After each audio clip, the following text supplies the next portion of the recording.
चंडालपुर गांव में बारिश अपने पूरे प्रकोप में थी। गांव का एक लड़का कुंदन, जिसे गांव में सभी बहुत समझदार मानते थे, उसने आज सरपंच से कहकर पंचायत बिठा ली। अरे भाई कुंदन, अरे गांव की तो बड़ी दुर्गति हो रही है बेटा। अरे बस उसी के लिए तो ये पंचायत बिठाई है सरपंच जी। बेटा, पर हमें तो तेरे पे ही भरोसा है। तू ही बता क्या समाधान है। पहले तो एक बार समस्या जान लेते हैं कि समस्या चल क्या रही है।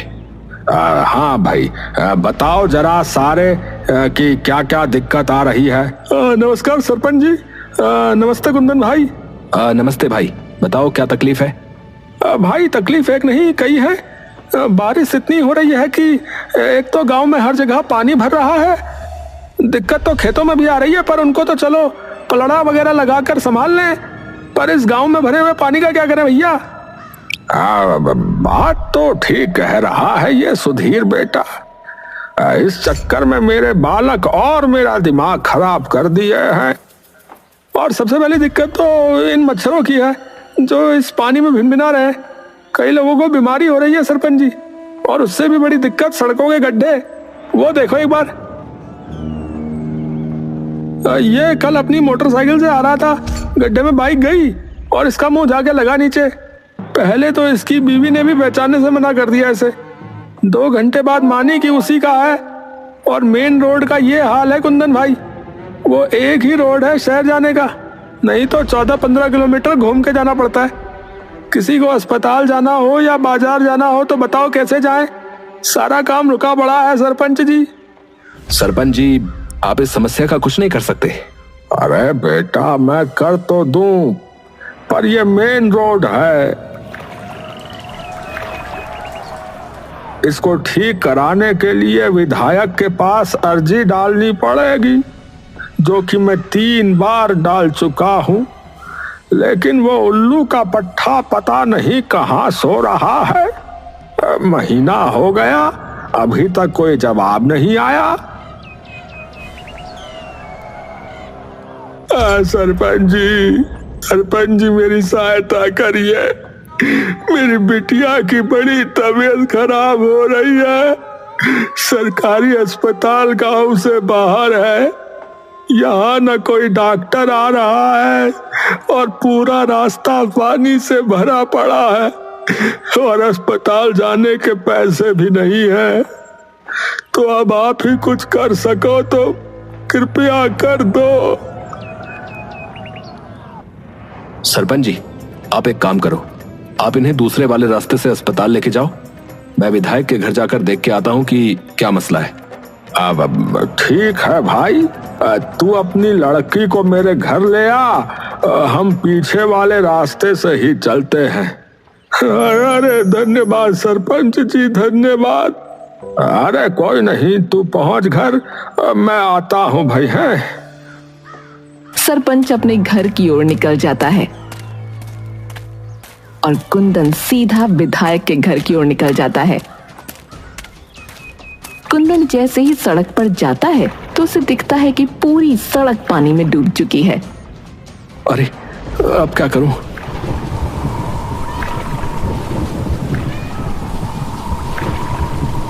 सत्यानाश, ये भी अभी ही होना था। कुंदन अपना पजामा अपने घुटनों के ऊपर करता है और सड़क पर उतर जाता है। जैसे ही वो थोड़ा आगे बढ़ता है, उसका पांव गड्ढे में चला जाता है और पानी उसकी छाती तक आ जाता है। अरे हे राम, सीधा साबरमती ना निकल जाऊं। हे। कुंदन धीरे धीरे करके आगे बढ़ने लगता है और किसी तरह विधायक की कोठी तक पहुंच ही जाता है। वो गेट पर दस्तक देने ही वाला था कि तभी वहां का चौकीदार दौड़ा दौड़ा आता है। अरे साहब जी, नो कहाँ जा रहे हो साहब जी? नहीं, वहां नहीं जाना है। अरे साहब जी, आप जाइए यहाँ से, यहाँ कोई नहीं है। अरे क्यों झूठ बोल रहे हो भाई? तुम हो तो सही। अरे साहब जी, क्या बात करते हो आप? अरे भाई, मुझे बस ये बता दो कि विधायक जी कहाँ हैं? अरे वो गांव गए हैं। गांव गए हैं? कौन सा गांव? यही गांव है उनका? अरे आप जाओ साहब। कुंदन अब गुस्से में चौकीदार की ओर देखने लगता है, पर तभी अंदर से विधायक की आवाज आती है। अरे बहादुर, अरे मेरी गैस की गोली कहाँ रख दी? कुंदन एकदम से दरवाजे की तरफ देखता है। जल्दी आ गए शहर से विधायक जी? जमीन के नीचे से आए क्या?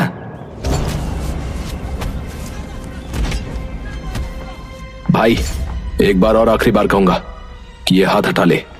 अरे आप जाओ ना साहब जी, कहीं से भी आ जाते हो। इतनी देर से कह रहा हूं रहने दे हैं? समझ नहीं आ रही? साहब जी हमको क्यों मार रहे हो भाई? हम बस अपनी नौकरी कर रहे हैं भाई साहब, जो हमसे कहा है वही कर रहे हैं। तो बार बार धक्का कैसे दे रहा है? धक्का कैसे दे रहा है? ये सारा शोर शराबा सुनकर विधायक बाहर आता है। अरे ये क्या संग्राम मचा रखा है? साहब जी ये देखो, ये साहब जी हमें मार रहे हैं। हम जब उन्हें अंदर आने से रोक रहे थे तो। क्यों भाई? हैं? कैसे? कौन रहा है? क्या हो गया? अरे मैं आराम से बात कर रहा हूँ, ये बेफालतू में धक्के दिए जा रहा है। मुझे बस आपसे बात करनी थी। अरे बहादुर तू जा। चौकीदार वहां से चला जाता है। हाँ भाई बता। देखो विधायक जी, मैं गांव से आ रहा हूँ। बड़ी दुर्गति हुई पड़ी है पूरे गांव की। मेन रोड का बुरा हाल है, लोग बड़ी तकलीफ में हैं। शहर जाने के लिए 15-20 किलोमीटर घूम के जाना पड़ रहा है। सारा रास्ता बंद पड़ा है। पूरे गांव में पानी की निकासी की दिक्कत आ रही है और पानी भरने की वजह से मच्छर हो गए, जिससे लोग बीमार पड़ रहे हैं। अब एकदम से किसी की तबीयत खराब हो गई तो बताओ कहां लेके जाए? अरे हाँ, तो एप्लीकेशन भेजनी होती है, ऐसी थोड़ी हो जाएगा काम। 3 बार भेज दी विधायक जी और महीना हो गया, कोई जवाब नहीं आया, इसीलिए आया हूं यहाँ। अरे तो टाइम लगता है इन चीजों में, है? अरे मेरे सिर पे खड़े होने से क्या होगा? महीना हो गया, अब क्या किसी के मरने पे ही कुछ होगा? और आप ही करवाओगे काम तो? अरे हाँ, तुम्हारा ठेका जो उठा रखा है? चल जा यहाँ से। तो और किसने उठा रखा है? सुन, तेरे जैसे 4 लौंडों को मार के फिकवाया है, तो तू क्यों अपने दिन ला रहा है? चुपचाप निकल जा, बता रहा हूँ। कुंदन वहां चुपचाप खड़ा उन्हें देखता रहता है और विधायक उसके मुंह पर दरवाजा बंद कर देता है। कुंदन हार मानकर सर झुकाए वापस अपने गांव लौट आता है, पर जैसे ही वो अपने घर की ओर जा रहा था, उसे जोर जोर से चीखने चिल्लाने की आवाज सुनाई देती है। वो दौड़ता हुआ उस आवाज की तरफ जाता है।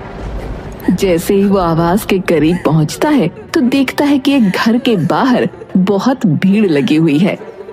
पूरा जमावड़ा एकत्र हो रखा है। हे राम, ये क्या हो गया? कुंदन जैसे तैसे भीड़ को काट कर आगे निकलता है तो देखता है कि घर के आंगन में एक बच्ची का शव जमीन पर है, जिस पर सफेद कपड़ा ढका है, और उसका बाप गिरिधर सर पर हाथ रखे बैठा है और माँ छाती पीट पीट कर रो रही थी। ये सब देखकर कुंदन कुछ देर के लिए स्तब्ध वहीं खड़ा रहता है। वो थोड़ी देर बाद चारों ओर नजर घुमाता है तो देखता है कि एक कोने में सरपंच अपनी आंखें बंद किए खड़ा है। कुंदन सरपंच के पास जाता है। अरे ये क्या हुआ? अब रास्ता ज्यादा लंबा हो गया, गुड़िया अब इतना इंतजार नहीं कर पाई बेटा। कुंदन एकटक सरपंच की ओर देखता रहता है। तू गया था विधायक के यहाँ, हुई बात? हाँ हुई। तो सरपंच कुंदन की ओर देखता है। कुंदन दुख भरी शक्ल लेकर सिर नीचे झुका लेता है। कुछ भी नहीं हुआ। ये खबर नहीं बन सकती ना, इसीलिए।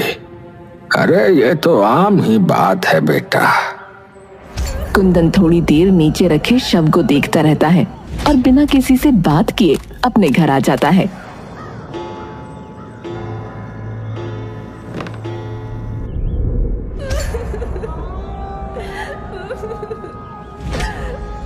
तभी कमरे में कुंदन का बड़ा भाई आ जाता है। कुंदन, क्या हो गया? क्यों ऐसे लेटा पड़ा रे? कुंदन उठकर बैठ जाता है। कुछ नहीं भैया, आप आओ बैठो।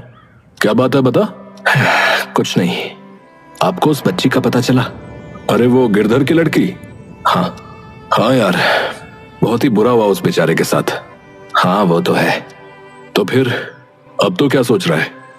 यही कि एक कोने में पड़े गांव की किसी को क्या ही पड़ी होगी। लोग खुश हैं, परेशान हैं, जी रहे हैं, मर रहे हैं, उससे किसी को क्या ही फर्क पड़ेगा। कोई एक्टर नेता साइकिल चला ले या पैदल भी चल ले तो उसकी भी खबर बन जाती है। पर हमारी जिंदगी की कीमत नील बटे सन्नाटा ही रहती है। तो अब तो क्या करेगा रे? अभी नहीं पता, पर करूंगा कुछ ऐसा कि खबर बन जाए। अगला दिन चढ़ते ही कुंदन सरपंच के पास पहुंचता है। सरपंच घर के बाहर अपने पौधों को पानी डाल रहा होता है। सरपंच जी। हाँ, अरे कुंदन, अरे आओ आओ बेटा, तुम्हारे ही बारे में सोच रहा था। जी। अब क्या करना है बेटा? मेरे तो समझ से बाहर जा रही है सारी बात। आप एक काम करो सरपंच जी, आप एक और बार आज पंचायत बिठाओ, वहीं बात करते हैं। अब ठीक है बेटा। सरपंच दोपहर चढ़ते ही गांव में पंचायत बिठा देता है, लेकिन कुंदन अभी तक नहीं आया होता।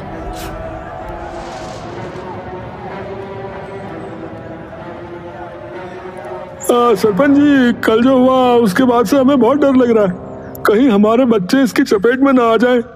अरे मेरे भाई, उसी समस्या का हल निकालने के लिए तो बैठे हैं। सरपंच जी, मैंने सुना है कि इस वक्त सिर्फ हमारे गांव में ही नहीं बल्कि और कई जगहों में इसका प्रकोप फैला हुआ है। रोज अखबार में आता रहता है, कभी किसी की डेंगू से मौत, कभी मलेरिया से। तो एक खबर हमारी भी छपवा दो, क्या पता कोई मदद करने आ ही जाए।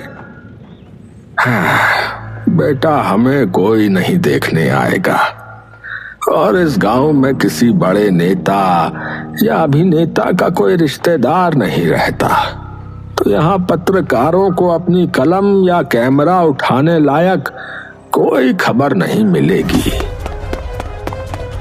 सरपंच जी, सरपंच जी। अरे रवि, क्या बात हो गई?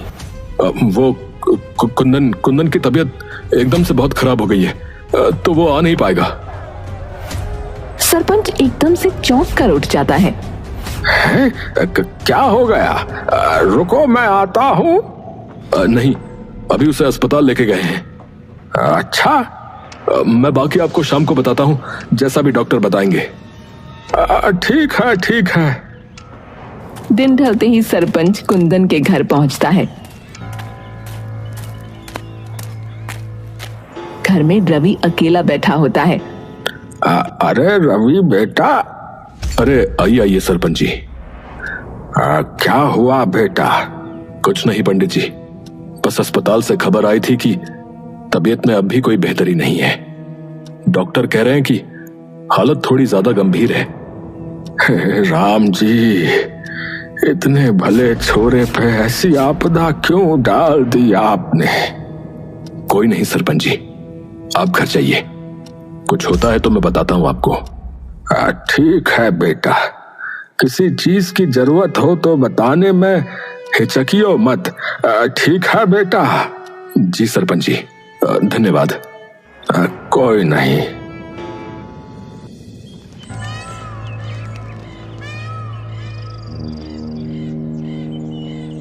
तभी वो देखता है कि उसके सामने कुंदन भागा आ रहा है।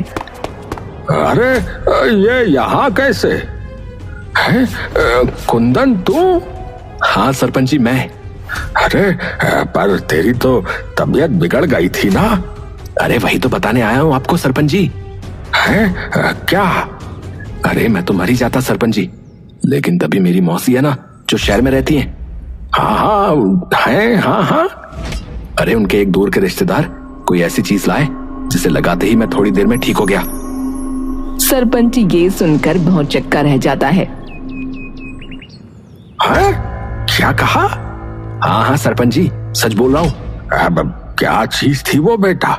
ये तो मुझे नहीं पता, उन्होंने जैसे ही मुझे वो रस पिलाया मैं कुछ ही देर में ठीक हो गया।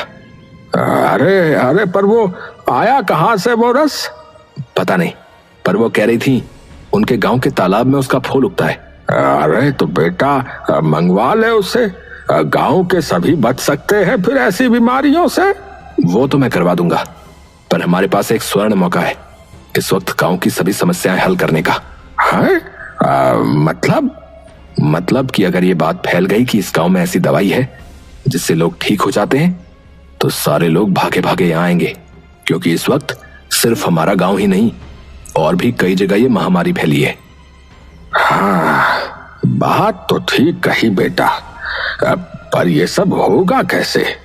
देखिए, आप गांव के लोगों को बता दो और फिर देखो कैसे फैलती है बात।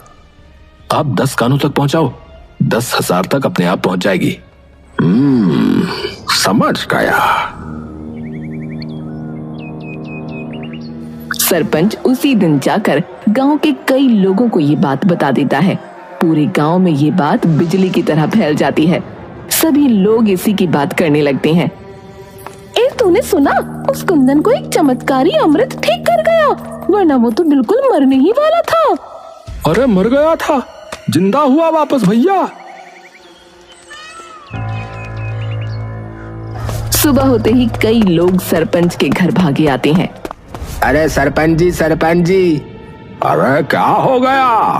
अरे सरपंच जी, अरे बाहर आके देखो, गांव में भीड़ जुट गई है। हैं, क्या हो गया?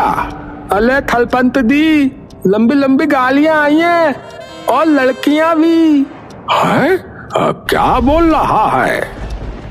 सरपंच बाहर जाता है तो देखता है कि सामने कई टीवी चैनल्स की गाड़ियां आई हुई हैं। सभी पत्रकार सरपंच की तरफ भागते हैं और उनसे सवाल करने लगते हैं। एक जना पूछो सवाल बस, वरना ऐसे तो मुझे कुछ समझ में नहीं आएगा भाई। तभी उनमें से एक पत्रकार निकल कर आती है और अपने कैमरामैन को भी साथ ले आती है। नमस्कार सरपंच जी, मेरा नाम अवंतिका है, तरसों तक न्यूज से। नमस्कार। रोल करो। तो सरपंच जी, इस वक्त आपका गांव बहुत चर्चा में है। आपके गांव में कोई ऐसा अमृत है जो कैंसर ठीक कर देता है? क्या? ये किसने कह दिया? आप ही के गांव वालों ने। अरे इन गधों को सुनता कुछ और है, ये बोलते कुछ और हैं। हाँ, अमृत नहीं है, एक तरह के फूल का रस है और कैंसर ठीक नहीं होता। ये आम डेंगू मलेरिया वगैरह ठीक होता है। हमारे गांव में एक लड़का है कुंदन, वो बिल्कुल मरने ही वाला था, लेकिन जैसे ही उसने वो रस पिया वो एकदम ठीक हो गया। तो इस वक्त वो लड़का कहाँ है? अरे भाई, सरपंच तू सारी बात छोड़, पहले मुझे वो दवा दे, मेरे भतीजे की तबीयत खराब है। क्यों दे? ठेका उठा रखा है हमने। सभी कुंदन की ओर देखते हैं। ये रहा जी वो लड़का। पत्रकार भागकर कुंदन के पास चली जाती है। अरे क्यों नहीं देगा? हैं? ऐसे कैसे नहीं देगा? क्या करोगे वरना? मार के फेंकवाओगे? यही ना जो उस दिन बोले थे विधायक जी। सभी कैमरे एकदम से विधायक की तरफ घूम जाते हैं। जी पहले तो क्या आप अपना नाम बता सकते हैं? कुंदन कुमार चतुर्वेदी। तो क्या सच ये है कि आपकी जान किसी जादुई रस ने बचाई? कुंदन एक गहरी सांस भरता है और मुस्कुराने लगता है। क्या हुआ? ये बात एकदम झूठ है। सरपंच एकदम से चौंक कर कुंदन की ओर देखता है। मतलब कि मेरी तबीयत कभी खराब ही नहीं हुई। तो फिर ये सब क्यों? मैडम एक बात बताओ, आप यहाँ आराम से आ गई? नहीं, आराम से तो नहीं, रास्ते में बहुत पानी भरा था, जिसकी वजह से आधे लोग आ ही नहीं पाए क्योंकि उनकी गाड़ी खराब हो गई, और हम में से कई तो धक्के मारकर गाड़ी को यहाँ तक लाए हैं। यही हमारे साथ रोज हो रहा है, जिसकी वजह से ना हम कहीं आ पा रहे हैं और ना कहीं जा पा रहे हैं, और उसी वजह से एक बच्ची की मौत हो गई है। पर आपने ये सब क्यों किया? क्यों किया? ताकि आप लोग हमें देखो, हमारे हालात देखो, ताकि लोगों को पता लगे मैडम कि हम भी इसी दुनिया में रहते हैं, किसी और दुनिया में नहीं। जब हमें जरूरत थी तो आप में से कोई एक नहीं आया। पता नहीं कितनी अर्जियां, कितनी चिट्ठियां डाली, लेकिन जब अपना फायदा दिखा तो बिना किसी अर्जी के आप लोग यहां पर आके खड़े हो गए। और ये विधायक जी, जिनका चौकीदार मुझे ये कह के भगा रहा था कि वो यहां है ही नहीं, और फिर ये मुझे कहते हैं कि मैंने क्या ठेका उठा रखा है। जिन्हें पता नहीं कितनी चिट्ठियां लिखी, लेकिन मैं लिख के देता हूं कि इन्होंने वो चिट्ठियां खोल के तक नहीं देखी होंगी। इसीलिए किया मैडम, क्योंकि हमारी जिंदगी आप लोगों को अपनी खबरों लायक नहीं लगती, तो मैंने झूठी खबर बना दी। पत्रकार थोड़ी देर तक चुपचाप खड़ी रहती है। जिस बच्ची का देहांत हुआ उसके घर का पता बता सकते हो आप? कुंदन उसे गिरधर के घर का पता बता देता है। शुक्रिया, हम में से कुछ लोग जाकर उस बच्ची के बाप से बात कर लेंगे और कुछ लोग गांव की दूसरी जगह कवर करने चले जाएंगे। धन्यवाद, और उम्मीद करता हूं कि आगे किसी के मरने या किसी जादू का इंतजार नहीं करेंगे आप लोग खबर छापने के लिए।